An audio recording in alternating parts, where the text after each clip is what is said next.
የ30 ዓመት ባሌ ከገዛ ልጃችን ሚስት ጋር እየማገጠብኝ ነው ትላለች። ጉድ አብረን እንስማ ጋይስ። የዛሬው ጉድ ደግሞ እንቅልፍ ነስቶኝ ይዤላችሁ የመጣው ታሪክ አለ። እባካችሁ እጃን እንያዛት። በቃ እንዴ እጃቸውን እንያዛቸው ነው እዚህ ጋር የሚያስብለው። በቃ ምንም ኦ ማይ ጋድ የ30 ዓመት ትዳሬ ጉድ ገጠመው። የሚገርምሽ የኔ ልጅ ዛሬ ይሄን ጽፍልሽ በጣም እያለቀስኩ ነው።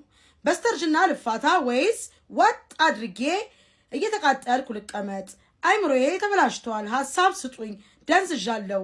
ይሄ ሰውዬ በዚህ እድሜው እንደዚህ ካደረገኝ ልማድ አይተውምና ከልጅነቴ ነው የተጫወተብኝ ማለት ነው። በተኛንበት ቴክስት ሲገባ እንቅልፍ ወስዶ ስለነበር አየሁት፣ ጉዱን አየሁት። የዛሬው ልዩ ነበር የኔ አባት ይላል። አባቴ አባት ጥያቄ ሆነብኝ። ገብቼ ስመለከት ጉዱን ማመን አልቻልኩም። የልጄ ሚስት ጋ ነው የሚባልጉት። ጉድ ጉድ ጉድ ጉድ ጉድ! ሰው ምን ደረጃ ነው የደረስነው ግን? እኔም ትልቁ ልጄም ተክደናል፣ ተጫውተውብናል ትላለች። ወይኔ ልጅቷ ገንዘብ እንደምትወድ ገና ልጄ ሳያገባ ታውቂያለሁ። ገና ሳይጋቡ ነበር መኪና ያስገዛችው። የልጄ አልበቃ ብሏት የኔም ገንዘብ አማራት። ደግሞ የዚህ ሽማግሌ ጉድስ ይገርምሻል። የቤተሰብ ማህበር ላይ እኮ የማይተዋወቅ ሰው ነው የሚሆኑት። ለካ አልጋ ላይ ደርሰዋል የነሱ ትውውቅ። አሁን የልጄም ህይወት ይበላሻል ወይስ ገና ስላልወለደች እኔም ልጄም ከዚህ ጉድ እንውጣ? ምን ትላላችሁ ፍኖትዬ? የኔ ልጅ እገዛሽ ያስፈልገኛል። እሷ ገንዘብ፣ እሱ ደግሞ ወጣት ሴት አይደል? እና ምን አለበት ወጣ ብሎ ይባልግ የልጄን ህይወት ከሚያበላሽ ትላለች የኛ ተከታይ። ስለዚህ ጋይስ የምትሏትን በሏት። እኔ በጣም በራሴ በኩል ተቃጥዬ ታምም ያለውኝ ነው የምነግራችሁ። ስለዚህ እህቴ ከነ ወንድ ልጇ ተክዳለች። የቤታችሁ ትልቁ ምሰሶ ዋናው ባልሽ ትልቁ ሰውዬ እንግዲህ እሳቸው እየተባለ እንግዲህ አክብሮ ማቅለል የለም። ትልቁ ሰውዬ በጣም ቀላል ትልቅ ቀላል ነው። አባዜ እንደዚህ ሴስ ብልግና ካለበት ለህይወትሽ ላንቺ አይሆንሽም። ከዚህ በኋላ እግዚአብሔር የሰጠሽን ረጅም እድሜ አምላክሽን እያመሰገንሽ ይሄን ሰውዬ አቮይድ ማድረግ ብቻ ነው የሚያስፈልግሽ። አም ሶሪ ቱ ሴይ ዲስ በስተርጅና ልፍታው ይላልሽው ነገር አግባብ ላይሆን ይችላል። ጓጥ አድርገሽ ተቀምጠሽ ግን እድሜሽን ማሳጠር አለብሽ ብዬ አልጠብቅም። ምክንያቱም ከዚህ በኋላ ምን ነው የምታምኚው? 30 ዓመት ሙሉ እንግዲህ ስንት ነገር ሲጫወትብሽ እንደሆነ ማሰብ ብቻ ነው። የሌለበትን ነገር አላመጣም ዛሬ ገብቶሻል። ከልጅሽ ሚስት ጋር አልነበረም እንጂ እየወጣ ሲንዘላዘል ነበር ገንዘቡን እየተጠቀመ። ህፃናትን ቡቅቅላ ህፃን ሽንኩርት የሆኑ ህፃናቶችን እንዲህ እየተጫወተባቸው ነበር የኖረ ሰውዬ ማለት ነው።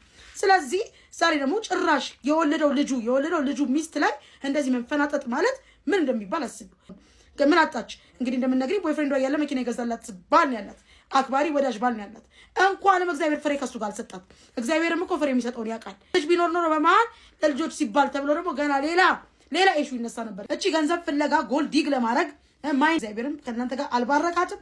ያንቺም የልጆች እናት መሆን የለባትም፣ ለልጅሽም የልጅ እናት መሆን የለባትም። አቮይድ መደረግ ብቻ ነው ያለባት። እንደውም የተሰጣት ንብረት ሁሉ ተቀብሏት እንደ ውሻ ተተፍቶ መባረር ብቻ ነው ያለባት። አያቱ የልጆቿን አያት ምታባልግ ምታማገጥ ስድ ያ ብራት ለልጅሽ ንገሪ። ኤቪደንስ ያዢና አንቺም እዚህ መሀል ሌላ ነገር ውስጥ እንዳትገቢ።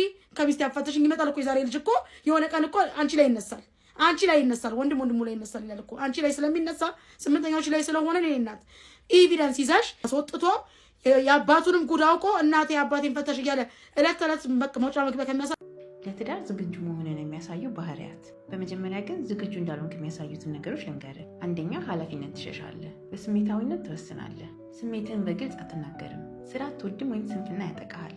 ብዙ ጊዜ በቃል አትገኝም። ችግርን ትሸሻለህ እንጂ አትጋፈጥም። ለውጥ ይከብድሃል። የምትሰማው መልስ ለመመለስ እንጂ ለመረዳት አይደለም። አስተያየት ጭራሽ አትቀበልም፣ እንደውም ያናድድሃል። ራስ ወዳድነት ያጠቃሃል። ለንጽህና ብዙ ዋጋ አትሰጥም። በተቃራኒው ደግሞ እነዚህ ባህሪያት ካሉ ለትዳር ዝግጁ ነህ ማለት ነው። ኃላፊነት ትወስዳለህ። ስሜታዊነት አያጠቃህም። ስሜትን በግልጽ መናገር ትችላለህ። ስራ ወዳድና ትጉ ነህ። ለቃልህ ታማኝ ነህ። ችግሮችን በመፍታት ታምናለህ፣ ትጋፈጣቸዋለህ። ታማኝነትን እየገነባህ ትመጣለህ። ታዳምጣታለህ። አስተያየት ትቀበላለህ፣ ታስተካክላለህ። ራስ ወዳድ አይደለህም። ዋጋ ለመክፈል ዝግጁ ነህ። ለንጽህና ትልቅ ቦታ አለህ። ቻሉ። ደግ የሆናችሁ ሰዎች በጣም መጠንቀቅ አለባችሁ። እኛ አገር ውስጥ ስትኖሩ ደግ ማለት ምን ማለት ነው? ለቤተሰባችሁ ገንዘባችሁን፣ ጉልበታችሁን፣ ጊዜያችሁን ሳትሰስቱ የምትሰጡ ሰዎች፣ ለጓደኞቻችሁ በክፉ በደግ ቀድማችሁ ደራሽ የሆናችሁ ከሰው ምንም ሳትጠብቁ። እንደዚህ አይነት ሰዎች ብዙ ጊዜ እኛ ማህበረሰብ ውስጥ እንደ ሞኝ የመታየት ነገር ስላለ እባካችሁ ልባችሁን ጠብቁ። ቀይ መስመር አስምሩ። ሰዎች ሁሌ እናንተ ሰጪ፣ ሁሌ እናንተ ፈላጊ አድርገው ሊያስቧችሁ ስለሚችሉ ልባችሁን ጠብቁ ለማለት ነው። ከዛ በተረፈ ግን ምስጋና ይገባችኋል። ወርቅ ሰዎች ናችሁ። ይመቻችሁ። እሷ ካልደወለች አልደውልም የምትሉ ወንዶች ማለት ሴቶች ብል ነው የሚቀለኝ እንጂ አንተን ወንድ አይደለም። እኔ ከሴት ልጅ ጋር ፉክክር እሷ ካልደወለች አልደውልም ምናምን ሰጣ ገባ ውስጥ ትገባለህ አንተ። ወንዱን እንጂ ወንዱን ቆፍጠን በል ደውልላት፣ በቃ አናግራት። ምን ሆነሽ ነው ምናምን ምን አስቀየምኩሽ ምናምን በላት እስኪ።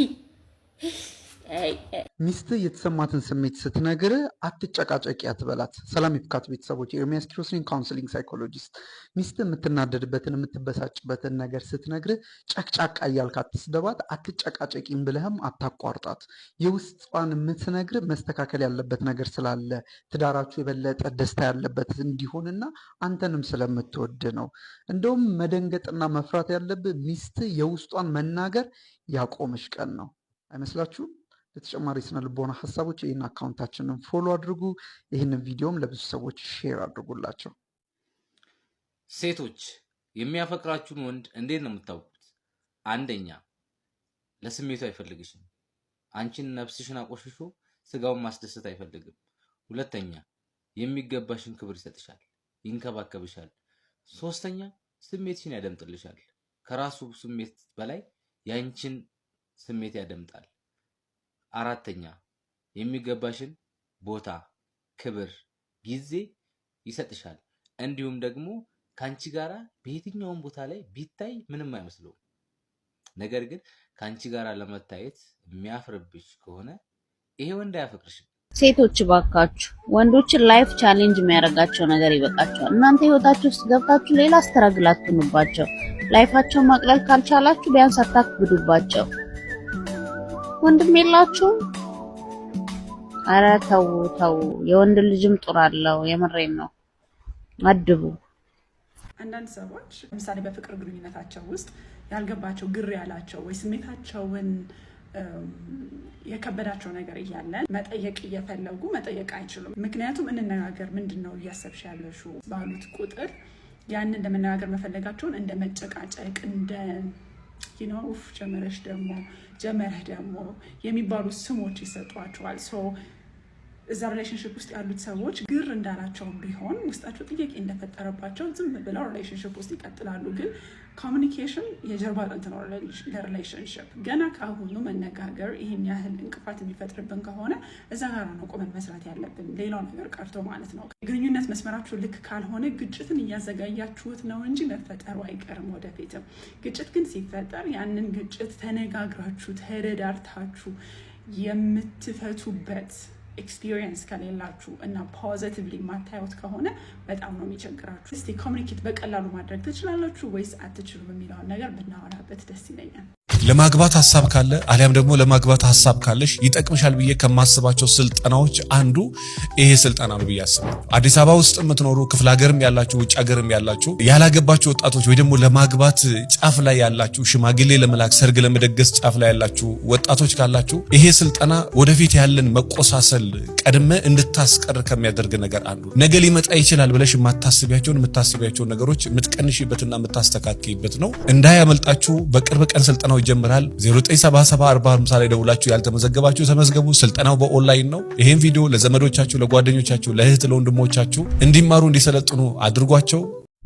ሴት ልጅ ስትፈጠር ለባሏ ምቹ ረዳት፣ ለልጆቿ አፍቃሪ ናት፣ ለቤተሰቦቿ ውድ ልጅ፣ ለእህትና ለወንድሞቿ አጋዥ እህት፣ ለጓደኞቿ በስራ ቦታ እንዲሁም በጉርብትና በማንኛውም ማህበራዊ ህይወት ውስጥ የመፍትሄ አካል ቅመም ሆና ነው። ሴት በጥበብ የተሞላች የፍቅርን እስትንፋስ በሰው ልብ ውስጥ የምትዘራ ቅንጣት ዘርን ወደ ልጅ የምትቀይር በረዶ የነበረውን ቤት በሙቀቷ የምታደምቅ ባዶውን የምትሞላ ህይወትን የምታጣፍጥ የፈጣሪ ስጦታ ናት። ሴትን ማክበር ራስን ማክበር ነው። መልህቅ የትዳር ህይወት ማማከርና ማሰልጠኛ ማዕከል ለሴቶች ሁሉ መልካም የሴቶች ቀን እንዲሆንላችሁ ይመኛል። ትፈልጋለህ? እስከዛ ድረስ እንግዲህ ስነ ልቦናዊ ዝግጅት ለአንተም ያስፈልጋል፣ ለአንቺም ያስፈልጋል። እግዚአብሔር የሰጠሽን ያን የተባረከውን ወንድ አግብተሽ ከሱ ጋር በሰላም በፍቅር በደስታ መኖር የምትፈልጊ ከሆነ እስከዛ ድረስ አንድ ነገር ማድረግ ትችላለሽ። ስነ ልቦናዊ ዝግጅት፣ ሁለንተናዊ ዝግጅት ማድረግ ትችላለሽ። በአይምሮ፣ በሰውነት፣ ባለባበስ፣ በአካሄድ፣ ባነጋገር፣ በኮሚኒኬሽን ከሱ ጋር እንዴት ነው ኮሚኒኬት ማደርገው፣ እንዴት ነው ማወራው፣ እንዴት ነው ምግባባው፣ እንዴት ነው ችግሮችን የምፈታው ብለሽ ከሱ ጋር የምትኖሪበትን ጥበብ አሁን መማር ትችላለሽ። ይሄ ትክክለኛ ጊዜ፣ ይሄ ትክክለኛ ወንዳ ወንድነት ላይ በደንብ መስራት የምትፈልግ ከሆነ የማይናወጥ እድሜ ልክ ካንተ ጋራ የሚኖር የሚገርም ካራክተር እንድትላበስ ራስ ላይ መስራት የምትፈልግ ከሆነ ክፍለ ሀገርም አዲስ አበባም ውጭ ሀገርም ያላችሁ ሰዎች ካላችሁ ስልጠናው በኦንላይን ነው። 09774050 ላይ ደውላችሁ ተመዝገቡ። በጣም ጥቂት ቦታዎች ይቀሩናል። አመሰግናለሁ።